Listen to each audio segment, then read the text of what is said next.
bon dia a tothom. Com a bons col·legues ens han repartit el tema. Ell farà el 90% i el 10%. Bé, tenim aquí a la pantalla dues fotos del del general Punyet. La de l'esquerra és del 1878, tenia uns 32 anys i havia acabat la guerra dels 10 anys que es deia. La de la dreta, ja carregat de medalles, el tenim com a coronel, és l'any 1898, té uns 52 anys i ha acabat la guerra de la independència, diria. Ha acabat tota la guerra de Cuba. Pots passar? El Joan Bautista Punyet va néixer al Guaire l'1 de novembre del 1846.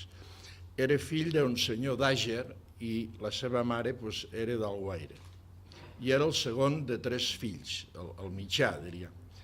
El Joan Baptista va obtenir el grau de general de brigada a l'any 1908, ja estava aquí a la península, naturalment, als 42 anys de servei.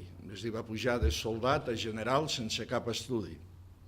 Es va considerar que la seva fulla de serveis, o el seu full de serveis, era un dels més brillants de l'oficialitat espanyola. I ara passem a això, que he acabat el 10%. Molt bé. Si el Matías López se sentia aclaparat perquè necessitava una hora i mitja per explicar-vos Catul, doncs imagineu-vos explicar-vos la guerra de Cuba. Aquí potser podríem estar demà.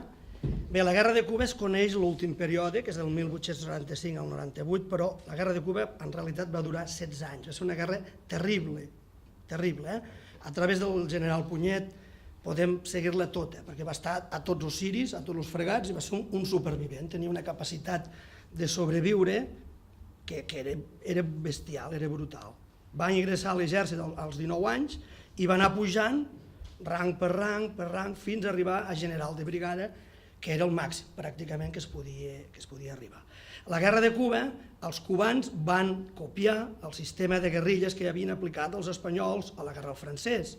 Per tant, era una guerra brutal, una guerra total, una guerra d'extermini. És una mica el dels equips petits que fan quan juguen amb un equip gran, no? A culars al darrere i garrotada allà en favor. Vull dir, aquest és l'estil, així parlant en plata. A més, els cubans, els mambís, tenien al seu favor el general Mosquit o el general Estiu, que era tot el tema de les malalties tropicals. Bé, la guerra dels 10 anys comença amb aquest crit de Viva Cuba Libre, que després ha estat una beguda molt famosa, però comença aquí, Cuba Libre, és això. Punyet arriba al 1870, als 23 anys de sergent, al final d'aquesta guerra és comandant, amb 32 anys, i la guerra de Cuba és una guerra que pràcticament no tenim documentació, no sap si en aquesta primera fase, que dura 10 anys, van morir 100.000, parlen de 200.000, o sigui, les xifres oscil·len, o sigui, la història diuen que s'ha escrit sobre la cendra dels morts, no? Desgraciadament, doncs aquest és un cas. La segona etapa de la guerra de Cuba és la guerra xiquita, que aquí doncs els cubans, que perden la primera, es comencen a organitzar, però aquesta guerra no acaba de quallar, dura molt poc, però el Punyet el trobem aquí també, amb accions contra els caps Calixto García, Goyo Benítez, però els cubans perden aquesta guerra, però consoliden el sentiment nacional. Ja no volen l'autonomia, ara volen la independència directament. Apareix José Martí, que apareix el gran poeta José Martí, com el gran líder de la resistència cubana. Acaba aquesta guerra i Punyet torna a Espanya, i el 1886 torna a Cuba. Era un personatge que vol ascendir, la guerra era el millor lloc per anar pujant els graons. Llavors apareix la guerra de la independència, que és la que coneixem, és la de la generació del 98. Punyet torna a Cuba l'any 86, aquesta guerra comença amb el Grito de Oriente, Punyet al descanso del muerto, el nom és maco, ascén a tinent coronel. És una guerra que no hi ha coneixement. A Espanya es deia hasta la última peseta i hasta la última gota de sangre. Això és molt espanyol. I els anarquistes deien fins al darrer home que tingués 300 duros, perquè en realitat a la guerra hi anaven els pobres. Els que podien pagar un substitut de 300 duros, aquests no anaven a la guerra. A la guerra de Cuba només van morir 2 generals. Un ja en parlarem, que era el Vara del Rei. Tot l'altre eren els pobrets fills de pagesos i que no podien pagar això. El general Weyler, que era espanyol, té el dubtós honor de les reconcentracions. Si aneu a Cuba us en parlaran, és el Coco, aquest home és el Coco. Aquí l'aclamaven com un gran heroi, no? I que té el dubtós honor de ser el president dels camps de concentració alemanys, o sigui, està al darrere. Llavors als espanyols apareix la revolta de Cavite de les Illes Filipines, els últims de Filipines. El Santiago Rossinyol té una obra extraordinària que és l'Héroe, d'un personatge que arriba de Filipines i és un degenerat, vull dir, el que ha après és una màquina de matar. I això també és un problema que tenen molts soldats, dels pocs que tornen, que són uns inadaptats. Els americans han fet moltes pel·lícules sobre la guerra al Vietnam i aquí la primera obra que parla d'això és l'Héroe del Santiago Rossinyol, que és una obra poc coneguda. Esclata el cuirassat Maine i els americans entren a la guerra. Hearst deia, vostès posen les fotos que jo posaré a la guerra. És la primera guerra moderna, la primera guerra que està narrada per periodistes i que suposa ja l'expansió dels Estats Units cap a fora.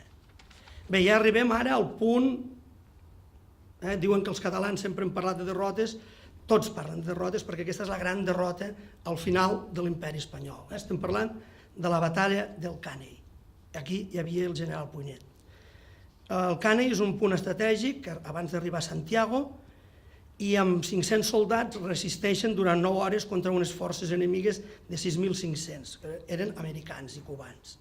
Mor el general Vara del Rei i li dona al Puignet el comandament.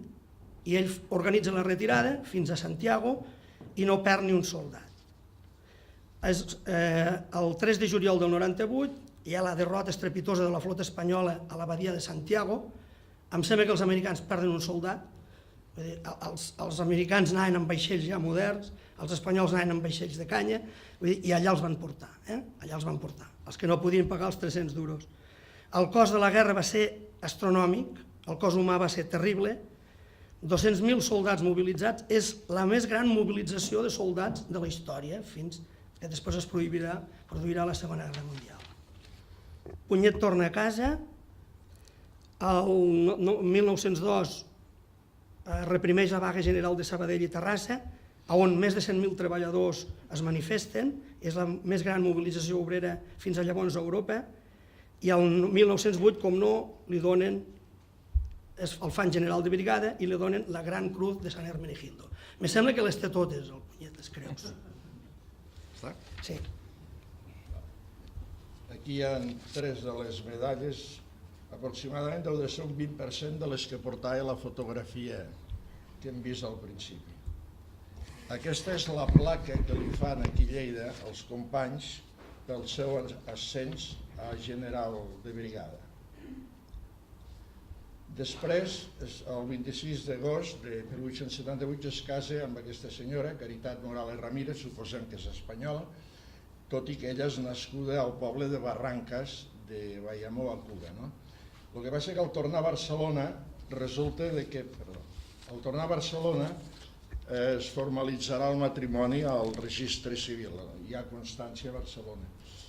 Aquest matrimoni va tenir 7 fills, el Josep, que el gran, que serà militar, el Joan, que mor petit, aquests 2 són nascuts a Cuba. La Marina, que és nascuda a Vic, on també hi va estar destinat, el Carmel, nascut a Maó, que mor petit d'un accident amb la pistola del pare, i la Pura, Ascensió i Madalena, nascudes a Cuba. El Josep és l'únic que es casarà, l'hereu, diríem, no? El que passa serà militar amb una noia de Belllloc, deixarà descendència, que és d'allà on han tret informació a nosaltres. Les germanes van morir solteres. El Josep va ser sentenciat per l'Alt Tribunal de Justícia Militar a l'haver actuat de vocal al judici que es va fer contra el general Godet i Burriel. Llavors va ingressar un juïc i al cap d'un parell d'anys se va morir, és a dir, no va veure o no va conèixer el seu indult. El general Puignet està enterrat aquí a Lleida, aquest és el seu nínxol, aquí també sembla que hi ha la seva senyora. l'escala d'òbit del general Punyet, on diu totes les condecoracions que tenia i tal, va aparèixer això al diari de Lleida, i per acabar les notícies al diari van ser que el general havia mort i que li van tributar honors d'ordenança al reglament d'infanteria de Navarra, i al mateix diari es va publicar una notícia molt extensa d'ell. Esperem que amb el que hi ha a la revista quedareu millor informats. Gràcies. Bé, una cosa per acabar només. A veure, la O d'Espanya, de Maragall, es va fer sobre el context de la guerra de Cuba. I Maragall reflexiona una mica de si s'ha d'apostar per l'honor o pel viure. Jo acabo només amb uns versos de la O d'Espanya, que és molt maca, que il·lustra una mica això, l'aforassenyament de les guerres. I diu: massa pensaves en ton honor i massa poc en el teu viure. Tràgica duies amor als fills, te satisfeies, t'honres mortals, i eren tes festes els funerals. Oh, trista Espanya!